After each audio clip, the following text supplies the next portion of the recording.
Aray ko. Pakapilingero. Ganda mo talaga. Muna ka. Focus ka sa vlog. Ay, Donalyn Bartolome is now officially dating GM Di Guzman. I just could no longer resist after a long courtship. Donalyn Bartolome has finally said yes to GM Di Guzman.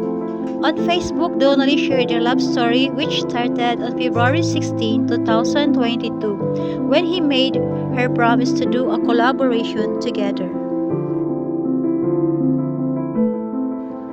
Donalyn shared a lengthy post detailing her dating journey with the actor.